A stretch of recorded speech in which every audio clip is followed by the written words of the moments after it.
Bonjour à tous, c'est Loser Killer qui vous parle pour une nouvelle review vidéo.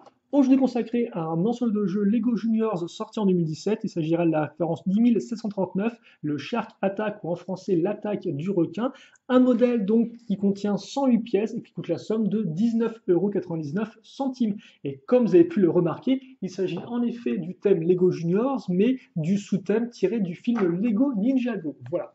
Et donc nous aurons en termes de construction, eh bien, une quinzaine de minutes pour construire le modèle, voilà, pas vraiment plus, pas vraiment moins, le tout en 46 étapes, bien évidemment, le tout imprimé dans ce magnifique mode d'emploi, comme vous pouvez le voir, et thème Lego Juniors oblige, vous aurez de jolis petits dessins, des fois, entre les différents sachets, ce qui est quand même plutôt cool, et ma foi, assez coloré, voilà. Vous aurez bien évidemment la liste des pièces, comme ça, des petites pubs pour le reste du thème Juniors, donc avec différents sous-thèmes, hein, aussi bien Ninjago que par exemple Super Heroes, que même les thèmes de la ville. Et comme on peut remarquer, hein, les thèmes Juniors, ou plutôt le thème Juniors, qui est plus approprié pour les enfants de 4 à 7 ans, tandis que de 6 à 14, eh bien, vous pouvez passer au modèle un peu plus traditionnel. Voilà. Donc, ce modèle contient 3 figurines, 2 ninjas et un membre eh bien, de l'armée des requins. Nos 2 ninjas seront Kai et Lloyd, pour commencer.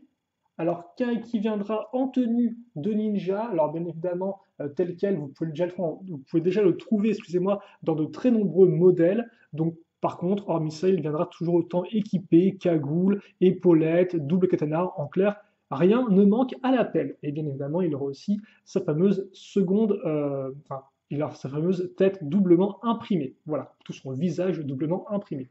Ensuite, on a Lloyd, et Lloyd qui, lui, vient en tenue dojo ou en tenue wukru, qui jusqu'à présent eh bien, était exclusif à un magazine Lego Ninjago, donc c'est plutôt cool de l'avoir en modèle, d'autant plus que, en général, même sans parler de Lloyd, les tenues wukru ou dojo eh bien, sont entre guillemets assez rares, ou tout du moins restent assez promotionnelles, donc c'est plutôt cool d'en avoir une dans une vraie boîte de jeu. Voilà. Hormis ça, hein, c'est le Lloyd qu'on aime et qu'on aime bien et qu'on connaît, donc avec c'est là encore deux expressions faciales, sa petite lame, bref, rien de changé à ce niveau-là.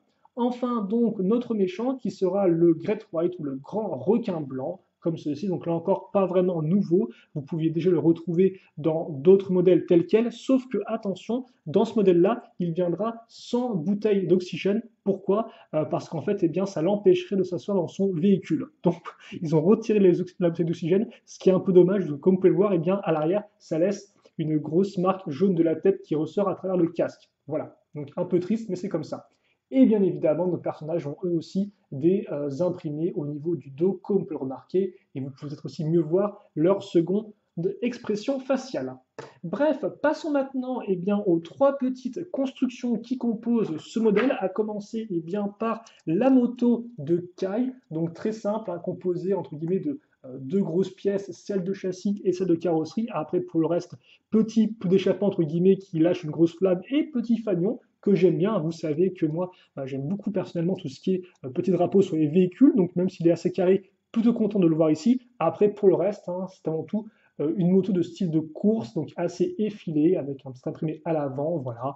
Pas grand chose de plus à dire là-dessus. En termes de dimension, on est dans du 8,5 à 12,5 de longueur, si vous incluez ou non la flamme au bout, du 2 de largeur et du à peu près 6 de hauteur. Voilà.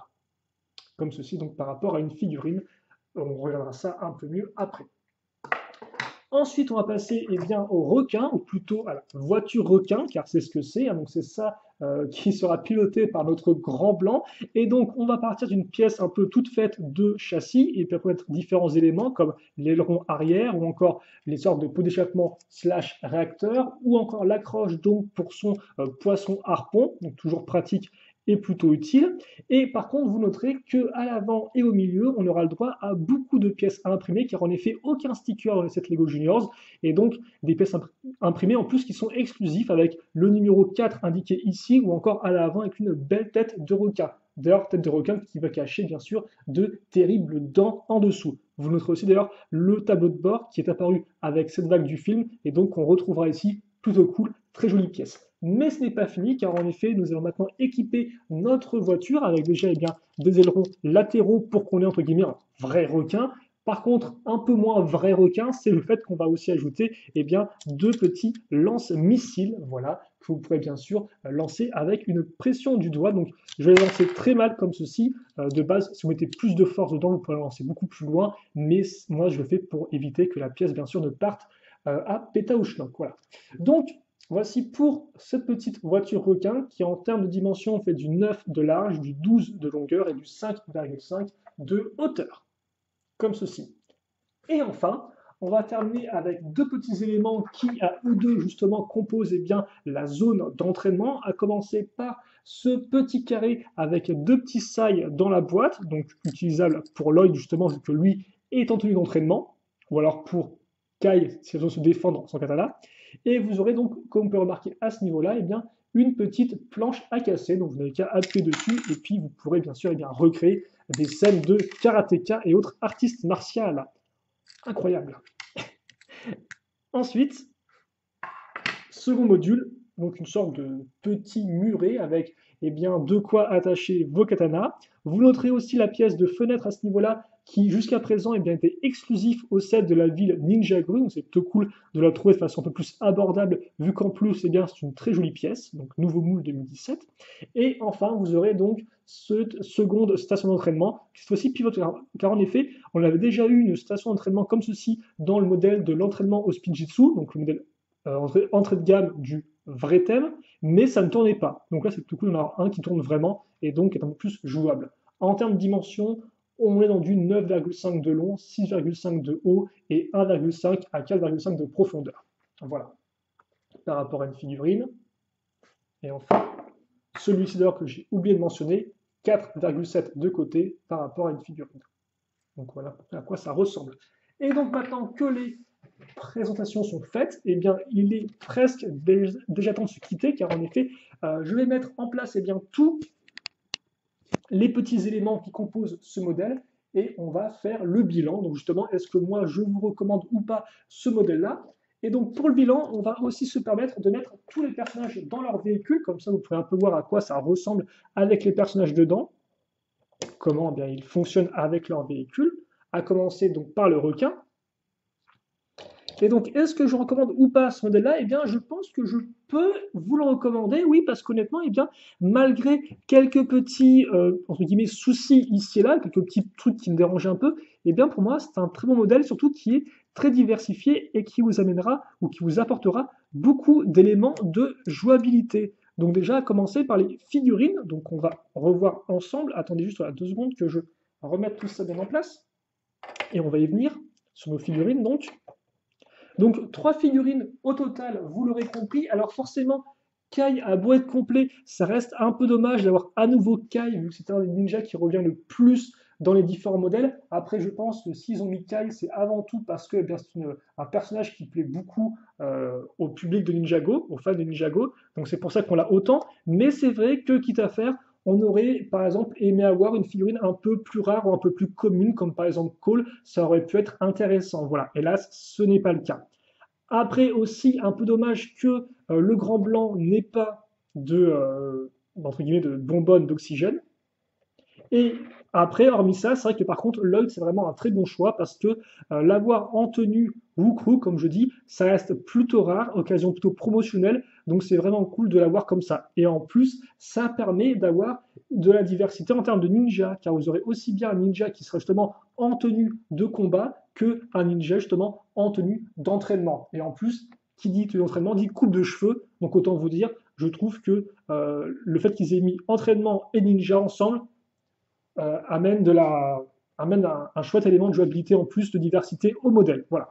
Et après, donc, vous avez différentes constructions. Alors, autant la moto en soi fonctionne avant tout pour l'aspect jouabilité plus que l'aspect construction. C'est vraiment très très simple. Et c'est vrai que moi, quitte à faire, j'aurais bien aimé qu'il couvre un peu plus la pièce grise à l'arrière avec des petites pièces pentues afin de la rendre un peu plus élégante. Après, forcément, comme c'est un set juniors, je pense qu'ils évitent de mettre des petites pièces de ce type-là, hélas, mais vous pouvez toujours, vous, de votre côté, la modifier à ce niveau-là. Hormis ça, plutôt correct. Le véhicule requin est vraiment très cool, bonne forme de requin déjà d'une part, et surtout, eh bien, même pour ceux qui seraient plus fans du thème général Lego, mais qui seraient quand même, enfin du thème général Ninjago, mais qui seraient quand même fans de l'armée des requins, il faut noter que c'est le seul véhicule d'Armée des requins qui a des roues, car en effet, tous les autres sont soit des véhicules à pattes, soit des véhicules volants. Donc, ça amène vraiment quelque chose de plus. En plus, imprimé très chouette et véhicule bien équipé avec double missile. Donc, même si effectivement c'est un peu beaucoup d'éléments entassés sur une petite zone, ça reste, je trouve, tout à fait fonctionnel et plutôt sympathique et assez diversifié là encore par rapport eh bien, à la moto, hein, moto et voiture d'un côté comme de l'autre, et aussi par rapport aux autres véhicules de l'armée des requins. Et enfin, la zone d'entraînement qui fonctionne plutôt bien et qui, là encore, amène de la structure à nos deux véhicules pour, là encore, eh bien, accentuer le nombre de scènes de jeu que vous allez pouvoir créer par vous-même. Donc autant vous dire, c'est un modèle que je trouve vraiment complet, d'autant plus que ça, vous pouvez le compléter avec les éléments, par exemple, présents dans le set de l'entraînement Auspicious si vous l'avez. Donc voilà, un modèle quand même qui est plutôt complet, avec 3 figurines, qui offrent pas mal de scènes de jeu différentes. Après, forcément, qui du fait de son côté juniors est assez simple à construire, ça vous l'aurez compris, voilà. Mais toutefois que je peux vous recommander, si par exemple vous voulez commencer le thème du film éventuellement, ou si vous êtes un peu plus jeune, ça peut être assez intéressant pour vous, voilà. À noter bien évidemment qu'il y a un autre modèle qui coûte 20 € dans le thème traditionnel du film Ninjago, c'est le Ninjago City Chase. Et pour ceux qui me demanderaient, est-ce que tu conseilles plus lui ou l'autre? Moi, c'est vrai que je resterai avant tout partisan du Ninjago City Chase. Toutefois, je trouve que celui-ci a aussi de sérieux arguments, comme la présence de véhicules dans un seul set, tandis que l'autre n'a qu'un seul véhicule. Donc effectivement, là, après, c'est encore un peu à vous de voir ce que vous préférez, quels sont les éléments qui vous attirent le plus. Mais en tout cas, celui-ci, tel quel, je trouve, est un modèle très efficace que je peux vous recommander. Voilà, donc on se quitte là-dessus. Si vous, il vous reste des questions ou des commentaires, n'hésitez pas à les poser. J'y répondrai avec grand plaisir, comme d'habitude. Et puis nous, eh bien, on se retrouve très prochainement pour de nouvelles vidéos. En attendant, portez-vous bien, passez une bonne journée, une bonne soirée, une bonne ce que vous voulez. Vous connaissez la rengaine maintenant. Et puis pour le reste, eh bien, salut à tous et à toutes.